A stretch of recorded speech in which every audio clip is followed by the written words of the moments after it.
presentation today is the missing piece of the ZK puzzle, and we're going to speak about ZK technology.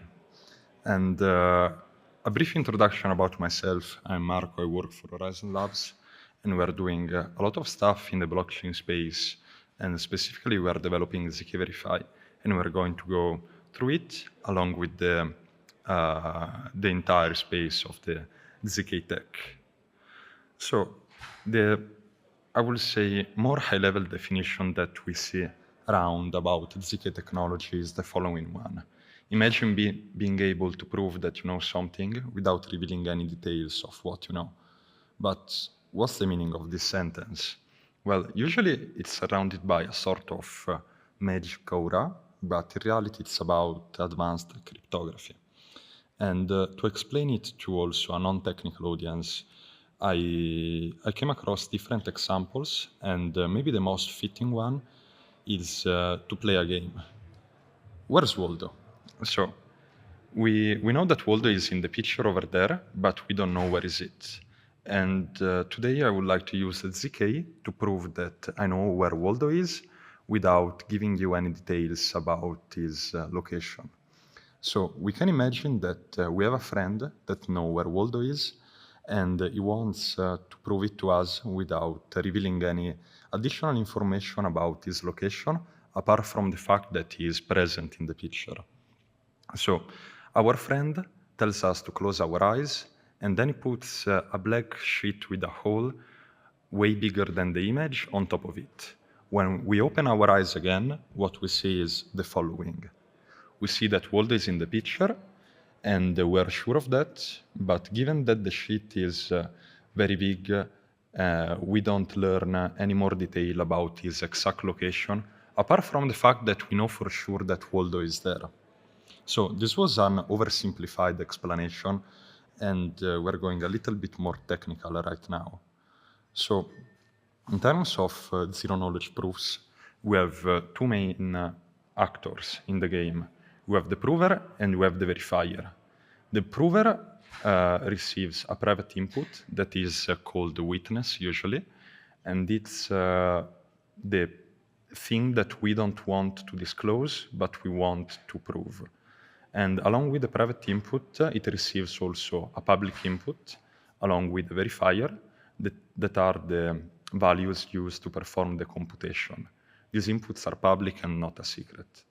And another part that is optional, it's optional for Starks, but compulsory for ZK Snarks, is the trust setup that is basically a trust assumption used in the setup of the proof scheme, and it works by giving to the system a random number, a random string, that is used to compute a shared secret needed to set up the prover system. And in ZK Snarks, the result of this trust setup is given to the prover and to the verifier as well. Seeing a real-world use case of what I just said, we can consider ZK Rollups. So Rollups works by batching a lot of transactions into a single proof, usually a layer 2, like you can see in the picture. And the transactions in the L2 batch are then basically a proof of the transactions is created and then sent to the underlying blockchain for settlement, in this case Ethereum. So the proof is generated and then verified natively on Ethereum to verify the legitimacy of the transaction that caused the state to change. And this is something kind of new because zero-knowledge proofs have been used originally for privacy feature, but right now we are seeing them being used also for scalability purposes, for their succinctness property. And succinctness means that the proof is small and easy to verify, but given that the proof is small, doesn't mean that it's cheap to verify. So the life cycle of a zero-knowledge proof is that, as we have just seen, we have a ZK app, or basically any project that implements ZK technology, requesting the creation of a proof to a prover. The proof generates the proof. This is a computationally expensive process. And then the generated proof is sent again to the blockchain, Ethereum, where the verification algorithm is executed, the proof is verified, and the app goes to take the result of the verification and integrates it in the business logic of its smart contract, let's say. So, what about modularity and zero-knowledge proofs? We have seen the rising of the modular narrative, first with Celestia and data availability, and now the same mindset is being applied to zero-knowledge proofs as well. Today, we're going to focus about the modularity of the proof verification. So if we take the same life cycle as before, we can see that this time we have a dedicated service for verifying the proof.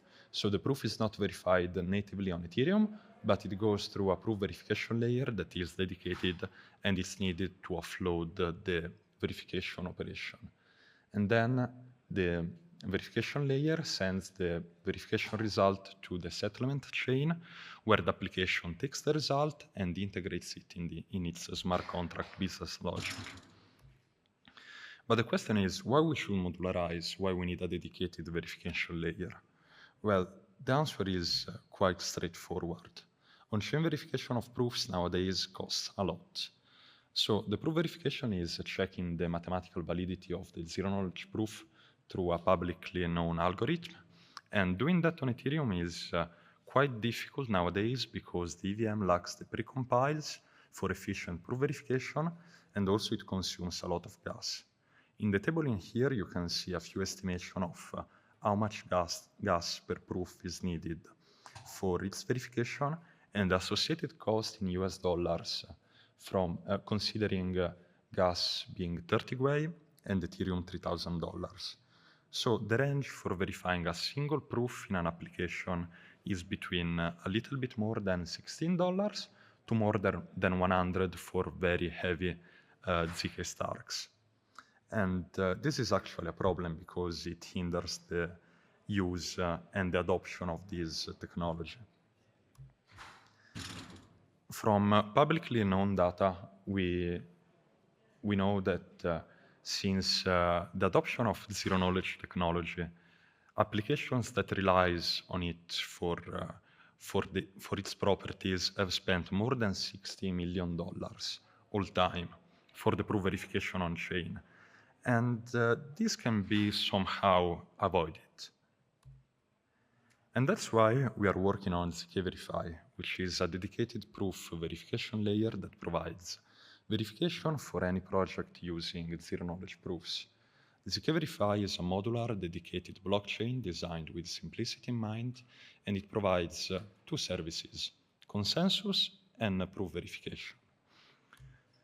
In a nutshell, zkVerify works as follows. It takes one proof from every proof scheme that is supported or can be integrated in a second moment, ranging from classical Groth16 or Plonk proofs to more, let's say, new and exotic proof schemes like Binius. So the proof is sent to the zkVerify protocol, where there are native verifiers in Rust, and they provide proof verification and then store the verification result on the chain. But not only that, because if the verification result is needed on another blockchain, then it's sent to the blockchain as well. So the architectural diagram is the one you see in the picture, and basically we start again from an application that needs zero-knowledge proof verification. It generates the proof and then sends the proof along with some public inputs for computation to zkVerify that verifies and stores the proofs through the native verifiers.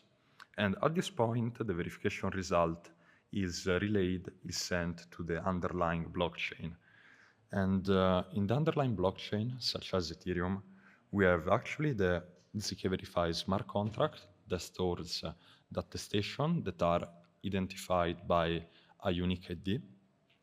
And at this point, the proof through that attestation ID goes to retrieve the proof verification result and then update its smart contract business logic, execute some kind of actions once the proof validity is verified. So with zkVerify, we calculated that the cost saving for verification cost is more than 90%. And by verifying proofs through our technology, we can actually bring down the verification cost a lot. And this is quite important for both projects that can use ZK Tech more easily and more cheaply, but also for the overall adoption of ZK proofs that I will say it has been plagued by the high verification costs. And these are two QR codes. The first one is the zkVerify Twitter. You can follow the page being updated on the last news and the technology upgrades we are releasing. And the second one is my personal Telegram. So in case you have any questions or curiosity, you can reach out and I will be there. Also, in addition to that, we are launching our Incentivized Testnet. And right now we are in the phase 1 and it's focused on developers. So if you feel like experimenting with zkVerify by creating a demo application that verifies proof through it, we can support you in that. And that will be it. Thank you.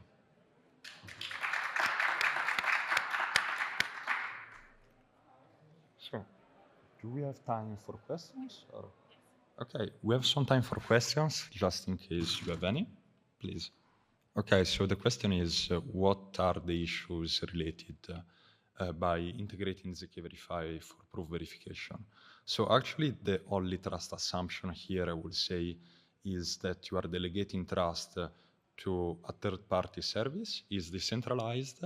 We are based on Substrate, and we are a layer 1 blockchain, and we use nominated proof of stake like Polkadot does. So I will say that the trust assumption here is relying on validators not colluding with each other. So we use plain consensus. That will be the only trust assumption here.